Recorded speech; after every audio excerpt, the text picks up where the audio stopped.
Muy buenas a todos, damas, caballeros y especímenes peliculeros, y bienvenidos un día más a Punto de Giro.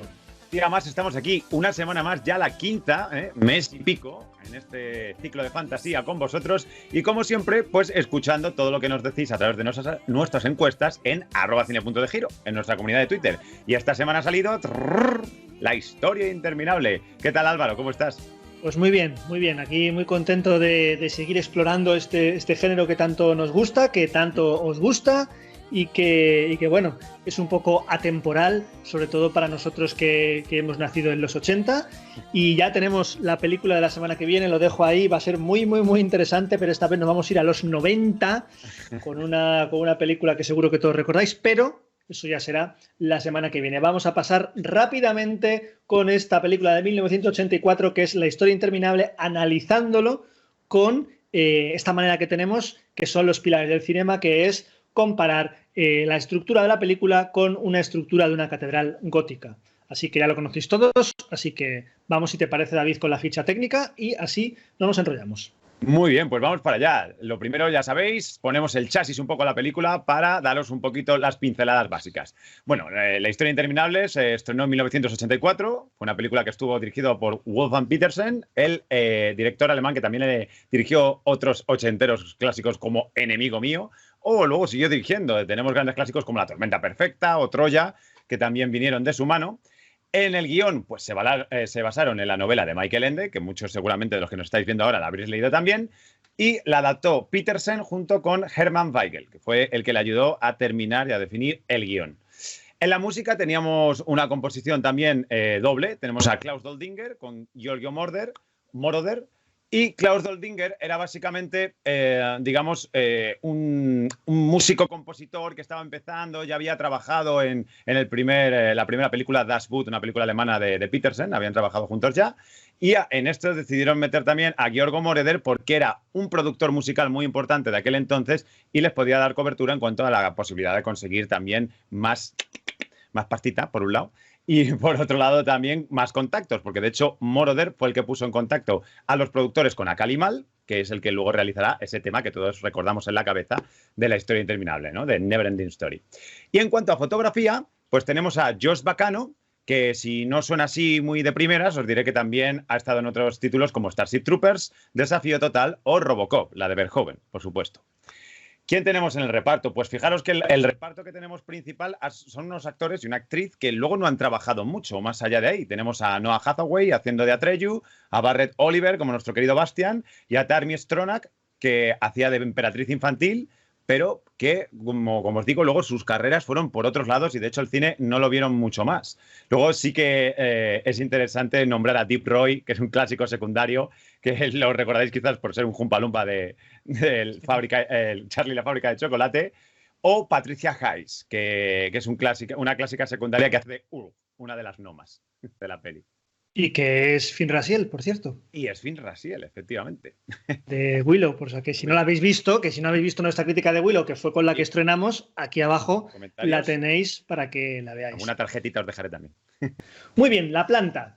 La historia interminable es, digamos, una aventura que mezcla dos realidades o quizá solo una. Por un lado tenemos a Bastian, un niño solitario que encuentra la lectura una pasión en la que refugiarse de sus problemas, y por otro lado tenemos el mundo de fantasía, un universo en el que el comepiedras, duendes nocturnos, ancianas tortugas gigantes, caracoles de carreras y otras criaturas están sufriendo una tremenda y misteriosa destrucción por parte de la nada. Un joven héroe cazador de bisontes purpúreos, Atreyu, emprenderá un viaje para salvar Fantasía y a la emperatriz infantil de su destrucción definitiva. Bastian, Atreyu, Fuyur, Artax, todos tendrán que jugar un papel decisivo para que el mundo de Fantasía perdure. En fin, esto digamos que es un poco un resumen, sin tampoco meternos en demasiados spoilers, que por cierto la crítica, ya lo sabéis, tiene spoiler, va a tener muchos spoilers, y algo que no hemos dicho, es a ciegas. Ninguno de los dos sabe lo que ha preparado el otro, así que se pueden dar debates, coincidencias, como ya habéis visto en nuestras anteriores críticas. Si te parece, David, pasamos con las columnas, así que todo tuyo. Pues vamos allá, vamos con las columnas. Ya sabéis, lo que para nosotros sostiene la película, ¿no? Y vamos a dar al valor las suyas y yo las mías. Voy a empezar yo con la primera y creo que una de las primeras columnas y más básicas, de hecho yo creo que es lo que engancha a todo el mundo, es el concepto básico. El concepto básico de un niño que se acerca a un libro a leer y ese libro puede hacerle ser, o le hace parte o le convierte en protagonista de su propia historia a medida que lo va leyendo. O sea, esto es una idea bastante original. Yo creo que antes de que, bueno, obviamente el libro, ¿no? Pero antes de la película no se habría escrito nada parecido o un concepto similar, por lo menos que yo tenga en cuenta. A lo mejor tú conoces algo, Álvaro. No, Yo, para mí fue muy innovador. De después sí conozco, pero de antes no. Ajá.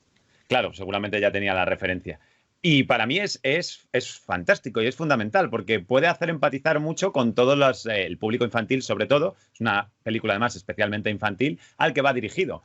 No solo por el hecho de que de repente puedan estar familiarizados con los libros, sobre todo en los 80, y que de repente se imaginen que puede entrar en ellos, como todo el mundo hace, ¿no? Cuando abre un libro y empieza a imaginarse las caras de los personajes, los paisajes que le va describiendo, sino porque incluso yo creo que de alguna manera animaba también a todos los espectadores a que luego cogieran un libro e intentaran viajar. Lógicamente, si era la historia interminable, más, porque obviamente también se tradujo luego unas ventas del libro disparadas, pero es que en este caso, además, el concepto básico era este. Creo que funciona muy bien. Y creo que es de las pocas cosas que es bastante fiel en la película y que hacen que funcione bien. O sea, tal y como transcurre la historia y el diálogo que se establece entre Atreyu y su aventura y Bastian ahí en el sótano, iba a decir, en el altillo o en el ático del colegio, y está muy bien llevado de manera que es lo que te permite avanzar en la historia, con lo cual funciona a nivel narrativo y además como historia engancha mucho porque es muy innovador. Vale, hay una cosita de la que has dicho que no estoy de acuerdo, pero Vale. pero la voy a comentar después. Como la voy a comentar después, ya hablaremos. Pero sí, básicamente en todo lo que has dicho estoy de acuerdo. Y yo hay otro concepto clave que quería rescatar para columnas que ya tiene un poco más que ver con, no tanto como tú has dicho, el concepto general, sino con un concepto propio del argumento que es el viaje, el concepto de viaje. Creo que la película da prioridad absoluta para el espectador el hecho de acompañar a Atreyu durante su aventura y que es un viaje tanto real como un viaje físico y un viaje personal. No olvidemos que Atreyu tiene que ir superando una serie de pruebas a lo largo de esta aventura que, por cierto, tienen bastante que ver con las fases del... ¿El viaje del héroe, quizás? No. Yo pensaba que sí, pero si te pones a analizarlo, hay muchas cosas que no tienen ningún viaje de héroe, sino esas fases de la depresión, de la negación, la aceptación, etcétera, etcétera. Ajá, hay algunas que están ahí que creo que tiene que ver mucho con el hecho de que Bastian haya perdido a su madre, ¿vale? Y creo que está muy bien unido por ahí. Por un lado, tenemos que superar lo primero, la pérdida del ser querido, que en este caso, si hablamos de Atreyu, es de Artax, ¿vale? Por otro lado, esa prueba de confianza en sí mismo, que es la prueba del oráculo, la aceptación ante lo que no se puede cambiar, que es cuando al final Atreyu se da cuenta de que él no puede hacer nada contra la nada, y nunca mejor dicho. Entonces, creo que este viaje, tanto físico de Atreyu como emocional, sobre todo esta segunda parte, es un pilar de esta película y creo que tiene mucha psicología por detrás de la que luego hablaré para bien o para mal. Pues un poco voy allá hilando a lo que has dejado tú para establecer mi segunda columna y quería comentar que creo que es un acierto el casting de los tres personajes principales porque, pues hombre, lo argumento un poco en lo que he dicho con mi primera columna. Creo que si es una película como esta, que le han querido dar se han centrado más en la parte más infantil o más hacia el público infantil que en todo lo que podría tener, porque tiene una profundidad y una filosofía por debajo bastante potente, si nos vamos a la referencia, ¿no? O a de dónde partieron. El hecho de que sean tres actores que además, por cierto, no los conocía nadie hasta ese momento, con lo cual incluso el niño se puede identificar. No sé si en el niño funciona igual que como en el adulto, que nos identificamos más a medida que menos famosos son, ¿no? Porque directamente lo vinculamos con el personaje, pero es que además es un trío infantil que son grandes clichés de personajes de historia, pero lo están encarnando niños. La gran principal, la líder principal, la que lleva todo fantasía y la gobierna, es una emperatriz y es una niña. El gran guerrero al que tienen que acudir para que supere las aventuras, para que sea el más fuerte, el más heroico, también es un niño, que incluso sorprende dentro del mismo mundo de fantasía. Y el que tiene que ayudar desde fuera y el que tiene el poder más absoluto sigue siendo otro niño. Entonces creo que el trío de estos personajes que lo hayan decidido, bueno, lo han decidido, lógicamente, volvemos a lo mismo, ya había una base, ¿no? Pero que sean tres personajes infantiles ayuda mucho a que la historia corra de cara al espectador infantil que lo está viendo, y creo que incluso para el público adulto es muy interesante ver que la historia transcurre así. Lo hace, para mí, desde mi punto de vista, mucho más magnética. Sí, creo que esta decisión parte del hecho de que se sabe que esta película a sí misma, y creo que el director lo tenía muy claro, es una historia infantil y por tanto los protagonistas tienen que ser infantiles. Ya lo había puesto así Michael Ende, pero bueno, más todavía el hecho de que sean bastante desconocidos. La última columna que yo quería rescatar, como esta cuarta columna, que creo que también sostiene a la película, es la nada. Como concepto me parece absolutamente genial. Y además aquí voy a repartir un poco las medallas, porque por un lado tenemos el concepto creado por Michael Ende, evidentemente, ¿vale? Esa destrucción por parte de nada, es decir, nada, destruyen todo y se queda en nada. O sea, me parece una metáfora extraordinaria que creo que viene a simbolizar un poco el olvido, que es cuando algo se olvida, de repente como desaparece. Pero también la manera de representarlo en la película, y esto ya es parte del equipo de la película, me parece muy acertado. Utilizando además, sobre todo, no sé si te has dado cuenta, elementos de la propia naturaleza. Utiliza nubes, utiliza tormentas, rayos, relámpagos, árboles arrancados, destrozándose. Arrancados por el viento y tal. Más que también utiliza elementos, las ruinas al final, cuando Atreyu tiene ahí su último encuentro con este bicho.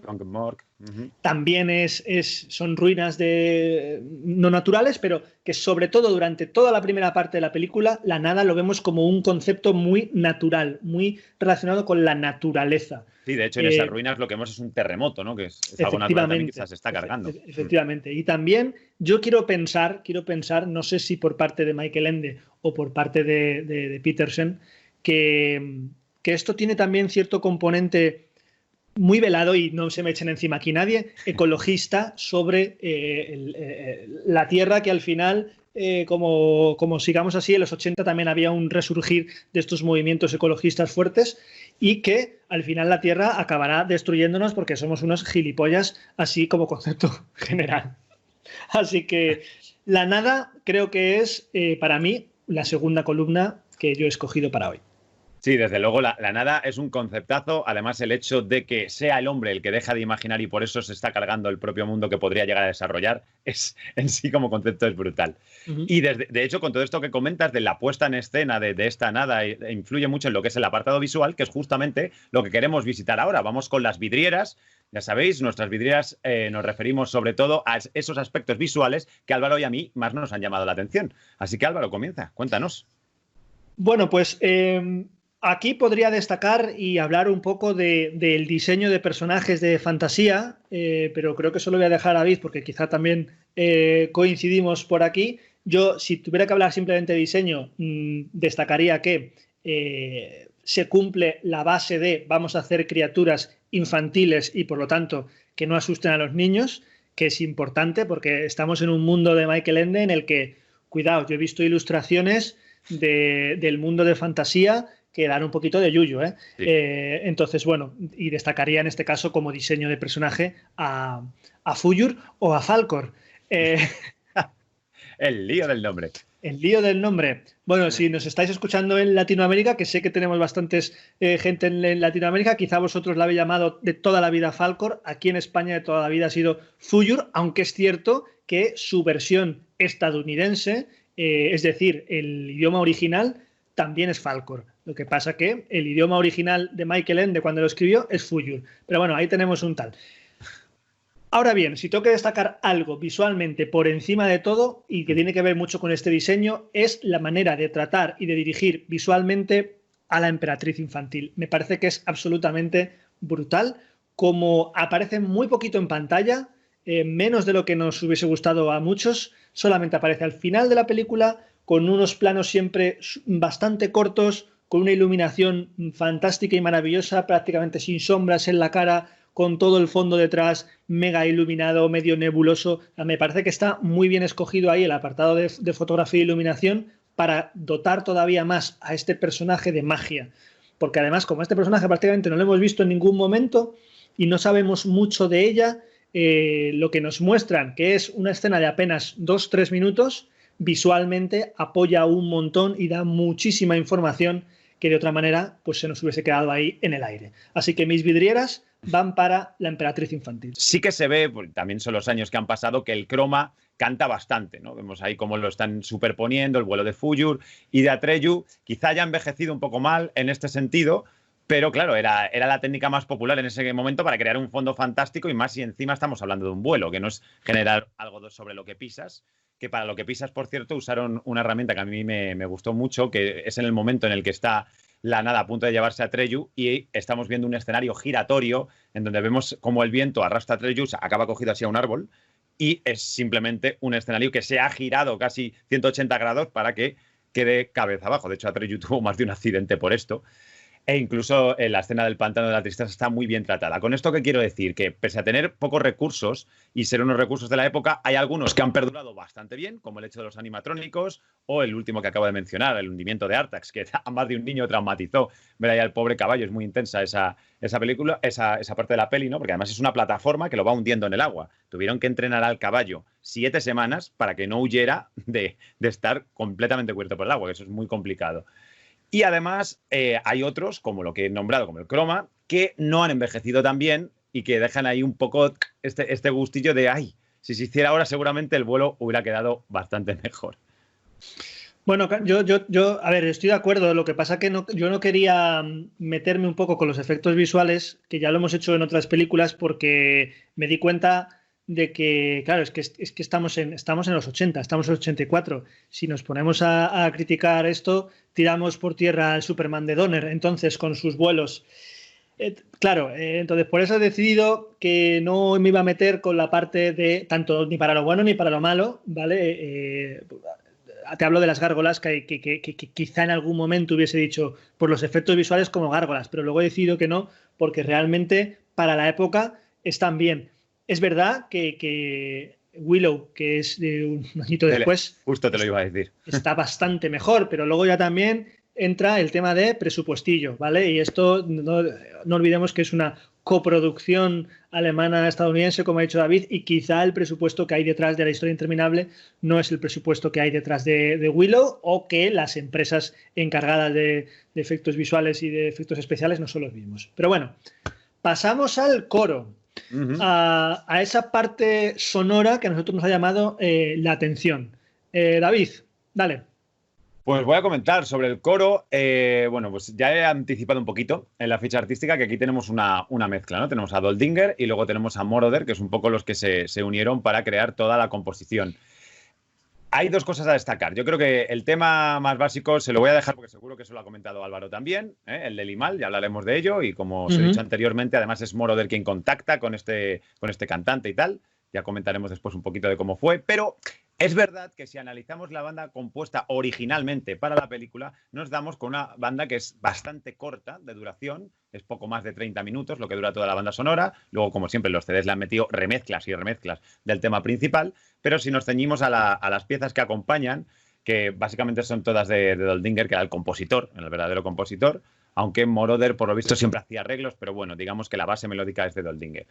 Y a mí, sinceramente, pese a que es verdad que hay una cantidad de metraje importante, creo que no tanto como la última que comentamos por aquí, que fue Excalibur, ¿vale? En este caso creo que la utilizan más, especialmente en la primera mitad y luego en la parte final de la película también. Pero para mí no me falta como me faltaba en Excalibur. En este caso creo que son temas que están muy bien compuestos, además con un leitmotiv muy claro cada uno. La Torre de Marfil tiene su tema principal, que además es el tema que creo que aprovechan más todos los elementos electrónicos ochenteros y que creo que cuaja muy bien. Está compuesto de una forma muy electrónica, pero a la vez cuadra muy bien con la historia y con el tipo de edificio que nos están presentando en este caso, que por cierto a Ende le horrorizó, le apareció una antena de telecomunicaciones. Yo como niño la sigo disfrutando bastante, ese tulipán ahí arriba. Pero después, con respecto a todos los otros temas, aparte de los clásicos, el que más se nos ha quedado en la memoria es el vuelo de Fuyur, ¿no? Que ya lo vemos en el arranque es el final del arranque del viaje de Atreyu, ¿vale? Se termina evolucionando en ese vuelo en un tempo más lento y luego se convierte en el vuelo feliz de Bastian, que ya está acelerado y es el que todos recordamos y se pone en todas partes, aparte del tema principal. Pero luego tenemos un tema también muy importante que creo que contrasta con estos dos en el sentido de que estos son épicos, son temas para ensalzar la aventura, para ensalzar lo que vas a conseguir, que es el tema de fantasía, que curiosamente podría haber sido un tema más emotivo o más melódico para recrear un poco los personajes y sin embargo nos encontramos con un tema inquietante, con 5 notas que suenan de diferente manera, con diferente tempo, dependiendo del momento de la historia, y creo que está muy bien elegido. Y ese, sumado a los otros 4 o 5 temas que tiene la banda sonora, que quizás pasan un poco más desapercibido, porque son un poco más funcionan como acompañante de la propia escena, repito, y concluyo, sigue siendo o siguen formando una banda sonora corta, pero creo que muy funcional y a la vez muy emotiva. Vale, pues yo simplemente voy a hablar de 2 cositas de la banda sonora. No voy a hablar del cantante, no, David. ¿no lo vas siento. a hablar de Limal? Pues, no, pues nada. No, y te voy a contar por qué. Bueno, lo primero, a lo que has dicho, desaprovechada la banda sonora o no. Claro, a mí me pasó otra vez lo mismo que me había pasado con Excalibur, que por cierto también os dejamos aquí abajo la caja de descripción junto con Willow para que la veáis. Me pasó otra vez un poco lo mismo. Es verdad, como tú has dicho, que Excalibur dura 1 hora más que esta película, es decir, casi el doble, y que sí que se nota más, pero luego me di cuenta y me puse a repasar bandas sonoras de los 80 y salvo contadas excepciones, así se componían bandas sonoras de los 80. Entonces me di cuenta de que esto es un poco como una marca de la casa de, igual que hablábamos de los efectos visuales, creo que también es una marca de la casa de algunas películas de los 80, con este tipo de banda sonora muy corta, como tú has dicho, dura poco más de 30 minutos y con temas repetidos, ¿vale? O sea, yo creo que temas originales, leitmotiv originales, en 15-16 minutos nos los quitamos de en medio. Sí. Entonces, pero creo que también pasa lo mismo en Lady Halcón. Creo que también pasa lo mismo si alguna vez la analizamos, porque la está escuchando para ahora en Dentro del Laberinto. Es como que se repiten una y otra vez y creo que es una forma de componer de los 80 o al menos de una parte de los 80 y por tanto no lo voy a poner como algo negativo, aunque al principio sí que me ha parecido, sino como algo, pues bueno, se hacía así y se hacía así, exactamente igual que el tema de la estética, que a Michael Ende le horrorice la Torre de Marfil. Por un lado me parece normal, puesto que las ilustraciones de la Torre de Marfil no son así, pero por otro lado es estética de los 80. Es así, es la estética que se utilizaba por aquel entonces. A mí también me horrorizó un poco que Fuyur parecía que tuviese purpurina o lentejuelas. ¿Qué le vamos a hacer? Bueno, es así. ¿Y por qué no he hablado del cantante de Neverending Story? Bueno, pues estaba yo en mi casa y como yo esta película la tengo en original, en DVD, pero la tengo en casa de mis padres. Mis padres viven a 500 kilómetros de mí y me pareció un poco raro ir solamente a verles para que me dieran la película. Entonces utilicé el universo Jack Sparrow, piratón, para hacerme con ella. Me la bajo en versión original, por supuesto, en inglés, y empiezo a ver la película, sigo viendo, acaba la película y digo, ¿dónde está la canción de Neverending Story? O sea, ¿what? ¿Perdón? Yo que estaba aquí, que me iba a marcar un Stranger Things en toda regla, ¿dónde está? Y dije, coño, ¿será que es de la segunda película y toda mi vida he estado pensando que es de la primera y no de la precuela? Entonces me puse en contacto con David y le digo, David, mira, me ha pasado esto. ¿Qué problema hay? Pues que resulta que esta canción, no sé por qué, porque he intentado investigar y no sé por qué. Tampoco lo he descubierto. No sé si porque está Michael Ende por ahí en medio o no, que pues, volvemos a decir, no le gustó absolutamente nada. De hecho, hizo que se quitara su nombre de los créditos, solamente sale al final, ni siquiera al principio sale que esto está basado en la novela de Michael Ende, porque le horrorizó toda la película. Solamente está esta canción en la versión estadounidense y en la versión española y español latino. En el resto de versiones no está. Entonces yo me había bajado la versión alemana, que aunque están hablando en inglés, porque es el idioma en el que se grabó la película, no aparece la música ni en los títulos iniciales ni en los créditos de final, nada. Y entonces fue como, por favor, me han robado la mitad de la infancia. Así que dije, pues no voy a hablar de esta canción, ya está. Nada. No la he podido escuchar yo, pues no la escucha nadie. Que la Y escuche. ya está. Así que eso, nada más, porque todo lo demás lo has comentado tú. Así que si te parece, pasamos a la bóveda. Sí, pues vamos a pasar a la bóveda. La bóveda ya sabéis que lo que comentamos es un poco o el punto álgido o lo que creemos que sostiene, ¿no?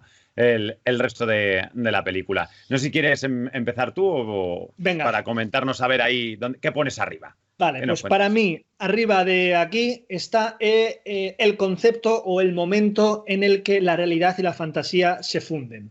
¿Vale? No solo porque creo que la idea es muy potente y está desde el principio el hecho de si crees en algo existirá, si no crees no existirá, ese rollo, sino que crea un metalenguaje muy, muy chulo a nivel cinematográfico cuando por fin, al final, en ese clímax final que para mí es lo mejor de la película, cuando Bastian tiene ese diálogo con la emperatriz infantil en el que hay como un triple diálogo entre Bastian, la emperatriz infantil y tú como público, porque la emperatriz infantil está completamente mirando a cámara, prácticamente rompiendo la cuarta pared.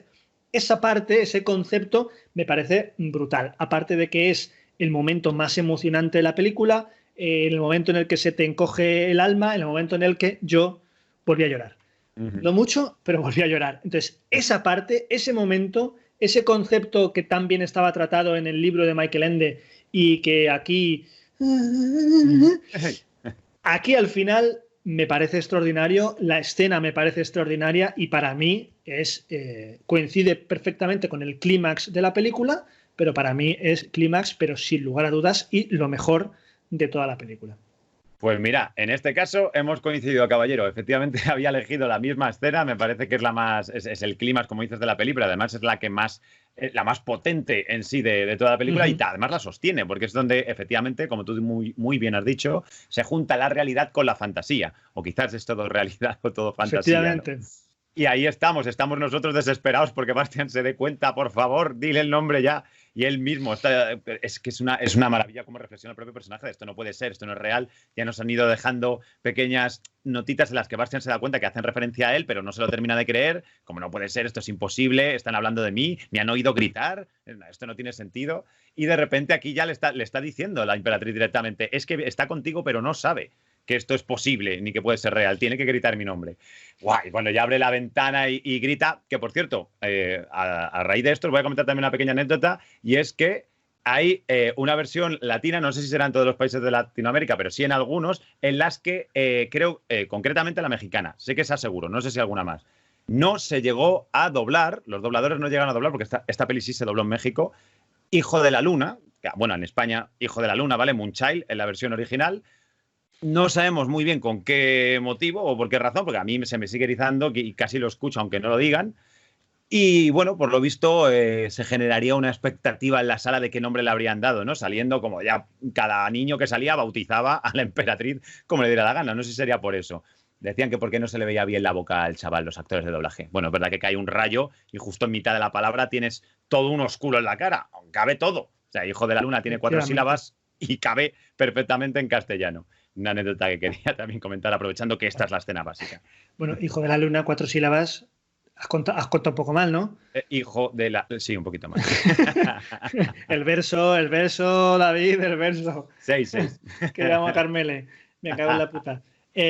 Sí, bueno, pues como hemos coincidido, pasamos a Gárgolas si te apetece, y aquí es cuando...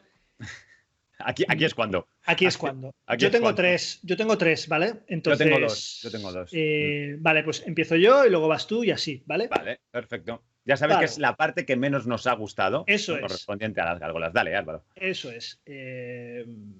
Me ha sorprendido mucho Dilo directamente, un dragón perro.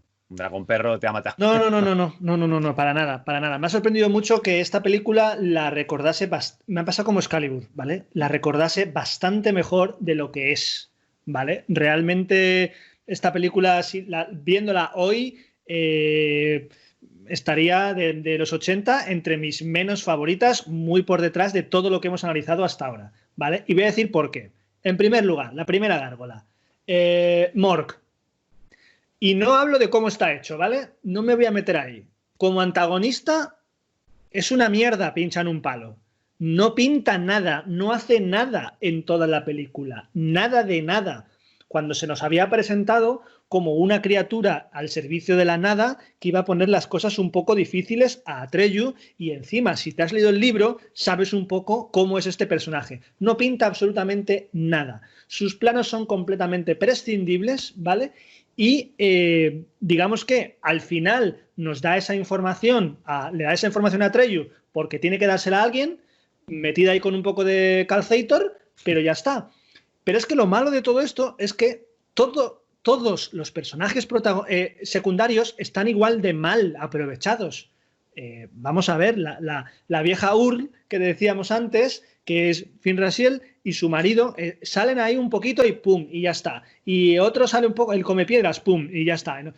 Me parece que está súper desaprovechado todos los personajes, excepto Atreyu. O sea, lo demás están un poco de adorno, pero con el antagonista me dolió bastante porque, coño, hubiese sido muy potente que Atreyu hubiese tenido un enfrentamiento real, aunque no hubiese sido un enfrentamiento real propiamente dicho de uno contra otro porque no había tecnología para hacerlo, ¿vale? Y se ve que es un muñeco que se sale así de un hueco y hace ¡ah! Y ¿sabes? Se nota perfecto, pero da igual. Pero sí que un enfrentamiento que el público diga, hostia, Atreyu a lo mejor no lo consigue o tiene ahí no sé, alguien contra lo que luchar. Y sin embargo, lo quitáis de la película y no pasa absolutamente nada. Pues mi primera gárgola era precisamente Gemork también. Me había dolido mucho reconocerlo así, pero es tal cual, es lo que tú has dicho. Es decir, está muy desaprovechado, es un personaje que por mucho que pude... Es que claro, lo que representa, vamos a hacer una pequeña incisión, lo que representa la novela es mucho más, aparte de ser un servidor de la nada, dice mucho más, y es lo que intentan meter, como muy bien ha dicho Álvaro, en el último monólogo, te voy a explicar lo que soy, lo que represento, qué es la nada, que sigue siendo mi argumentación favorita de la peli, pero es que está tan con calzador y tan al final que se pierde, que todos los planos que vemos de Gemork son... hay uno en el Pantano de la Tristeza, directamente me acuerdo, en el que se mete 3 segundos, pero con un corte súper brusco, vuelve a desaparecer y dices, ¿esto qué es? Que le ves ahí a la carrera y ya está. El animatrónico de la cara está muy bien hecho, sí, está muy bien hecho, pero si no desarrollas un personaje que cubra todo esto y que le dé un poco sentido a la historia, pues se queda en agua de borrajas y es una pena, es una pena. Vale, mi segunda gárgola, Bastián. Vamos a ver. Durante las partes de lectura no funcionan. No funciona. O sea, este personaje no funciona. Empiezan a ponernos planos de él comiéndose un sándwich, de él no sé qué, pero no funciona, no tiene nada.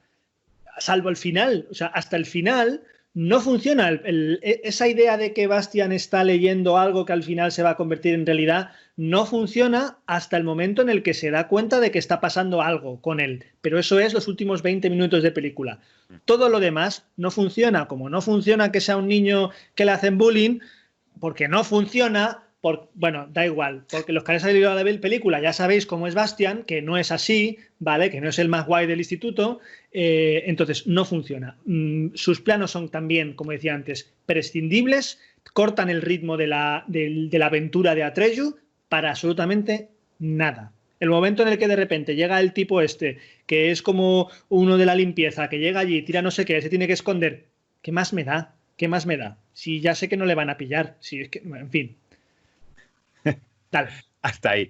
Pues yo quería traer también, porque esta película tiene un poco de todo, quizás Álvaro lo metería, yo cuando lo estaba analizando en casa he pensado, no sé si esto Álvaro lo nombraría como las conveniencias típicas de este tipo de pelis, pero yo creo que va más allá, porque creo que son fallos técnicos reales de esto, queréis que me lo trague porque sí, y he traído 2 concretos que me parecían muy cercanos, porque creo que el fallo la base es la misma, o sea, esto no da tiempo a que pase, pasa 2 veces. Me pasó una vez en la librería, cuando Bastián está a punto de robar el libro, que tiene al otro encima y le da el tiempo justo de coger el libro, pero curiosamente luego tenemos un plano en el que le ha dado tiempo a escribir una nota para pedirle perdón, que fue como, pero sí, la cogió ya, ¿sale? Cuando ha escrito esto. Bueno, en fin, ese fue muy leve. Dije, bueno, va. Pero cuando ya vemos el plano, por ejemplo, del Oráculo del Sur, en el que Atreyu se lanza y dice que voy para allá, que estará como por lo menos a unos 30 kilómetros, y a los 2 segundos ya está mirando el otro por el catalejo y ya está ahí con las esfinges, dices, joder, qué veloz, este es Flash. No es Atreyu, es Flash. Pues no es esto, pero es un ejemplo perfecto a lo que voy a decir. Porque para mí, la gárgola más importante, más todavía que Bastián no funcione, más todavía que Mork, Más todavía que Fuyu sea un perro. Más que todo esto, es que lo decía antes como columna, el tema del viaje. Está tan centrado en el tema del viaje de Atreyu que se olvida de todo lo demás. No existe nada más. No hay un desarrollo de personajes. No hay nada.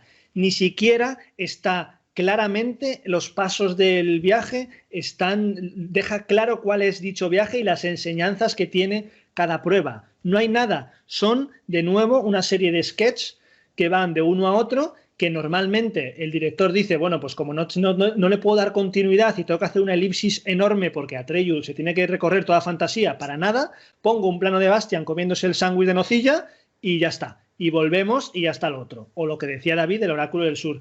Como el Oráculo está a tomar por culo porque lo está viendo Atreyu, se tira y parece que se ha ido con parapente y que ya está ahí abajo, pues directamente haces una elipsis y chimpún. Y Bastian comiéndose el bocata nocilla. Y ya está. Y luego, que está relacionado con esto, se centra tanto en darnos lecciones morales y en darnos elementos metafóricos sobre el olvido, sobre que hay que superar las cosas, sobre no sé qué, que al final se olvida del concepto aventura completamente. No hay aventura. Atreyu no vive ninguna aventura. Atreyu vive 5 sketches diferentes. Decías tú antes del viaje del héroe, no está respetado para nada los pasos del viaje del héroe en absoluto. Entonces, de repente se pierde la sensación de aventura y hay momentos, y me duele decirlo, que aburren. Aburren, porque no es una aventura. Entonces, por eso, para mí es la gárgola principal que hace que esta película haya perdido muchos puntos con respecto a claro, quizá esto viendo un público infantil que no busca todo esto, pues a lo mejor no pasa nada, se lo pasa súper bien el perro dragón y ya está, y no pasa nada, pero para mí de verdad que me ha decepcionado bastante.